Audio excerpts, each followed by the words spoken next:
Kitching, Safety cookie. Ah, that old-timey roller skating music. A cinematic finger wag from the Centron Corporation. That's right, Edna. Previously on Hospital Zone. This is the sad story of Eleanor Jones. Eleanor is spending a few days at the hospital. She really didn't intend to come to the hospital, but just a few days ago, something happened. She was assaulted by a Eleanor chef. decided to clean the top of the kitchen cupboards. There was a stepladder in the basement, but Eleanor just didn't want to take the trouble. And now we gotta watch this movie. Smooth move, Eleanor. Careful, Eleanor, careful.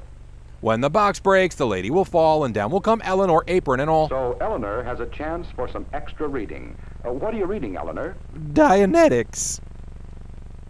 Yes, Eleanor has learned her lesson. But how about you?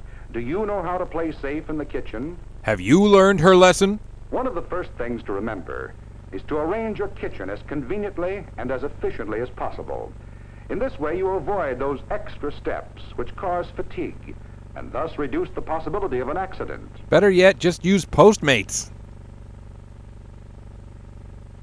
Store the things you use near the place you intend to use them. Better put the ice cream scoop on the nightstand, Janice. And by all means, store poisons, extra matches, and other dangerous items far above the reach of children. Hey, you know what? Kids are going to get poisoned from somewhere. At least at home I know where they're being Keep those poisoned. cupboard doors closed. A bump on the head probably won't send you to the hospital, but it will be painful just the same. And it might give you an amusing case of sitcom amnesia. Small accidents will happen occasionally, Not in my house. but don't let them become major ones. Oh, my patoot! Wipe up that grease spot immediately, before you have a chance to forget about it. Before you forget to remember about it. A knife is a dangerous weapon if not treated with the proper respect. Remember to curtsy and call it your lordship. Strangely enough, a sharp knife is less dangerous than a dull one. Since less force is required to use a sharp knife, it is less likely to slip. Sharp knives are good for a quick, clean kill, but sometimes you want to send a message. Whenever possible, use the knife so that the direction of force is away from the body. Then if the knife should slip, it'll do no great damage. If possible, use a non-sentient cutting board. And keep those fingers out. The less said about that, the better. If possible, store knives in a knife rack. It is safer and more convenient, and also protects the edge from contact with other utensils. And it keeps Adam Clayton clean and rust-free. This is the wrong way to wash knives. They should be washed separately and one at a time. Geez, Janice, I don't even know who you are anymore. If you lose a knife in the dishwater, you're likely to find it the hard way. This was avoidable, and you're very stupid. Sure to treat even small injuries immediately to avoid danger of infection. Now tell your ungrateful family to wash their own damn dishes. And while we're on the subject of knives, they just weren't rough edges to cut fingers. Don't edit movies with kitchen knives either. Many excellent foods are preserved in glass containers. Should break, throw the food away. No matter how safe it may be, the danger of broken glass fragments is great to be disregarded. Save room for dinner. Don't fill up on glass.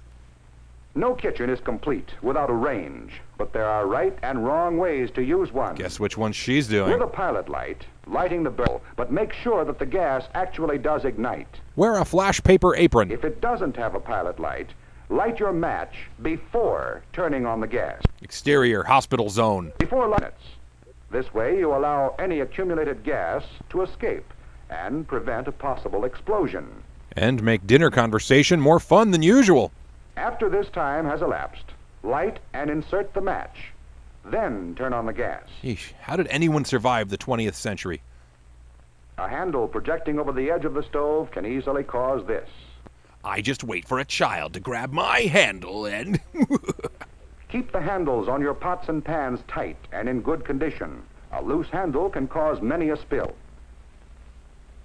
A screwdriver kept in the kitchen will be handy for keeping things in good repair. I'm more of a martini man, but suit yourself. A good way to keep a handle in good condition is to keep it away from the lighted burners. All your instincts are wrong and you're a bad person. Any questions?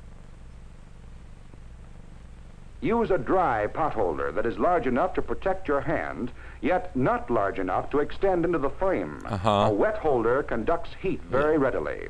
Please don't say wet holder again. When removing the lid from a pan likely to contain steam, tip the lid in such a way as to direct the steam away from your body. And how you feel can make it real as anything you've Foods seen. fried in deep fat are delicious, but certain precautions should be observed in their preparation. Like life insurance and last will and testament. The mistakes usually made are filling the pan too full and is at a temperature 200 degrees hotter than boiling. Any water clinging to the food boils vigorously. This is likely to carry the fat over the side, where it may ignite. Pour the fat into a large container.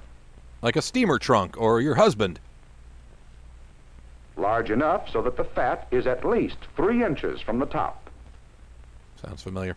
Keep the food as dry as possible. Remember, it's the water that causes the bubbling. Water's bubbling. Bee bubbling like it's coming to a boil. Sorry, I've been listening to a lot of Peter Gabriel lately. And just in case, keep a reliable fire extinguisher in the kitchen at all times. For that extra garnish. What's wrong here? All the burners are turned off.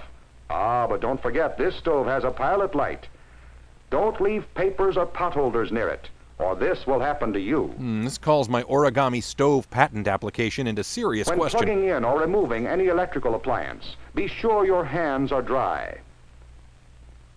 Wet skin conducts electricity much more readily than dry skin. Therefore, the danger of shock is much greater when your hands are wet. They're not wet, they're clammy. I have a condition. Here is a dangerous situation. Keep those electric cords where no one can trip over them. Also consider a single reasonably sized coffee pot instead of 12 tiny ones. If you use any of the many kinds of special equipment designed for the kitchen, be sure to read the manufacturer's recommendations for safe operation and follow them closely. It is not sufficient to follow the advice of some friend who ought to know. Ouch. Consult your instruction book and get the correct information. Thank God we have Yahoo Answers now. When it becomes necessary to climb, do it a safe way. The few dollars you pay for a ladder are well spent in terms of convenience and safety. And now you can finally reach those Gushers fruit snacks. Remember Eleanor Jones? Eleanor will be released from the hospital in a few days. And when she gets out, she is determined to stay out. Oh, she's a Christian Eleanor had Scientist. to go to the hospital to learn her lesson. But you don't have to. Me? Remember, it pays to play safe in the kitchen. Really? Oh, cool. Is it hourly or salary? Or is it like a stipend? Do I have to apply somewhere? Hello? Movie! Can you put me in touch with your HR department? Goodbye.